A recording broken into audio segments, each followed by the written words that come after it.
ये जो कथा है ये आध्यात्मिक कथा है। हरि और जो हर का युद्ध हुआ दोनों में, ये आध्यात्मिक कथा है, आंतरिक कथा है। इसको कैसे समझना, अब आप ध्यान से सुनिएगा। जब युद्ध होने लगा तो भगवान ने क्या किया, मोहित्वा तु गिरिशम जृंभणास्त्रेण जृंभितम बाणस्या प्रतना शौर्य जघनासिद गदेशु भी।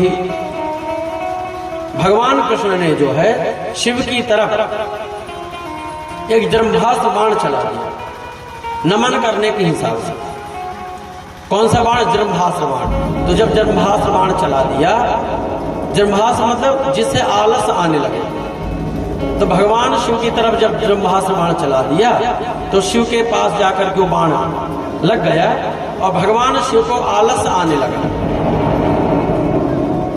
युद्ध करने में उनको आलस आने लगा। अब उन्होंने जो अपना तीर कमान रख दिया और रथ में बैठ गए।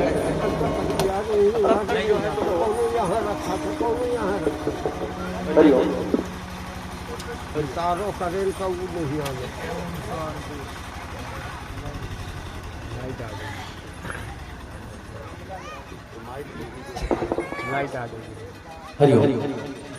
तो भगवान शिव की तरफ जो है कृष्ण ने जृंभास्त्र बाण चला दिया। जब जृंभास्त्र बाण चलाया तो जम्हाई आने लगी, जैसे एक माता जी को आ रहे हैं तो आलस आने लगा। जब आलस आने लगा तो भगवान शिव ने अपने अस्त्र शस्त्रों को रख दिया वहीं पे और बैठ गए। अब बाणासुर कह रहा, भगवान लड़ो, वो तो सब सेना को नष्ट कर रहे हैं। भगवान का ठीक है 5 मिनट रुको फिर लड़ता हूँ। आराम से बैठे, उनको निद्रा आने लगी, जम्हाई आने लगी, बार बार आलस आने लगा, बार बार जम्हाई ले रहे हैं और हाथों कैसे कर रहे हैं। अब भगवान कृष्ण को तो पता था कि वो तो असर करेगा। तब तक भगवान ने सारी सैन्य सेना का जो है सब नष्ट कर दिया और बाणासुर के जो है 996 हाथ है। 996 हाथों को जो है, जैसे पेड़ की डगालियों को हम छांटते हैं ना ताकि पेड़ बड़ा हो, ऐसे ही बाणासुर के 996 हाथों को भगवान ने छांट दिया। जब छांट दिया इसके बाद जो है भगवान कृष्ण ने कहा कि हाँ भोलेनाथ अब मेरा काम हो गया। अब शिव ने कहा चलो भाई अब किससे कहाँ युद्ध करना है। तो बाणासुर ने कहा महाराज पूरा युद्ध समाप्त हो गया, ये 4 हाथ बचे हैं मेरे। तो भगवान शिव ने विष्णु भगवान से कहा कि अब इसके इन हाथों को जो है अब मत काटना। चत्वारो से भुजा शिष्टा भविष्यन्त जरा मरा पार्षद मुख्यो भवतो नाकुतश्चिन्तयो सुरः। भगवान कृष्ण ने कहा कि हे प्रभु, आपकी आज्ञा थी कि इसके अभिमान का शमन करना है, इसके अभिमान को तोड़ना है। चूंकि आपका दास है तो अब आप अपने से तो करोगे नहीं, तो मैंने जो है तो इसका निग्रह कर दिया। इसके मैंने 4 हाथ छोड़ दिए हैं। ये चारों हाथों से आपकी सेवा करेगा और अब इसके अंदर अभिमान कभी नहीं आएगा। मानो मैंने अपना स्वरूप दे दिया, चतुर्भुजी इसको बना दिया। बाणासुर तो हाथ जोड़ करके खड़ा हो गया, कहा महाराज आप दोनों की मिली भगत मैं नहीं जान पाया। भगवान शिव का और भगवान हरि का यानी कृष्ण का जो युद्ध हुआ है वो जानते कैसा युद्ध था? जैसे हम अपने शरीर के दोनों हाथों को आपस में लड़ाएं, तो जब हम दोनों हाथों को लड़ाएंगे तो बता कौन जीतेगा? इसी शरीर के तो हाथ हैं, कोई नहीं जीतेगा।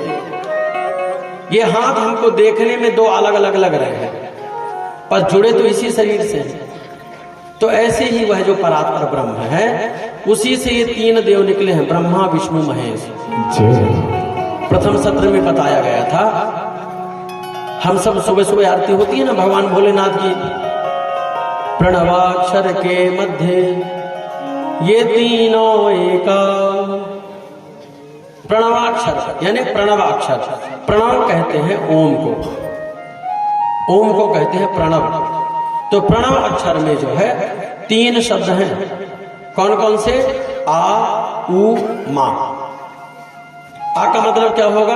आविष्कारक, जो आविष्कार करता है। उ का मतलब हुआ उद्धारक, जो जीवन को चलाता है, उद्धार करता है। और माँ का मतलब क्या हुआ? महाकाल, महाप्रलय करने वाला, जो नष्ट करता है, अर्थात शिव। तो आविष्कारक कौन है? ब्रह्मा। उद्धारक कौन है? भगवान विष्णु। और मां से महाप्रलय करने वाले भगवान भोलेनाथ। प्रथम सत्र में बताया था। इंग्लिश में एक शब्द आपने सुना होगा, गॉड, GOD। उसमें भी 3 शब्द हैं। तो जी से हुआ जनरेटर, दो हुआ जनरेटिंग, फिर ओ से ऑपरेटर यानी उसको चलाने वाला, और डी से डिस्ट्रॉयर जो सब नष्ट कर देता है। तो वही तीनों देव, जनरेट करने वाला, उत्पन्न करने वाला, ऑपरेट करने वाला मतलब चलाने वाला भगवान विष्णु, और डी फॉर डिस्ट्रॉयर जो सब कुछ नष्ट कर देता है भगवान भोलेनाथ।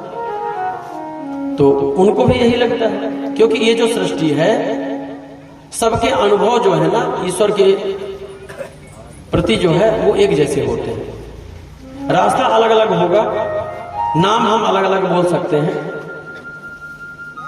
पर जो ईश्वर के प्रति जो उनकी बुद्धि होती है, जो मार्ग होता है, जो निचोड़ निकलता है, वो एक ही है।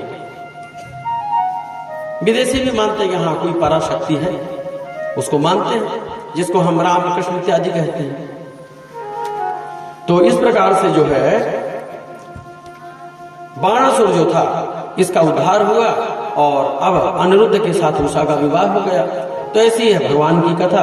अब ये जो है दोनों पक्षों के लोग राजी हो गए और बढ़िया सुंदर विवाह हुआ। सब लोग जो है तो नृत्य गान इत्यादि करने लगे। आइए हम भी थोड़ा सा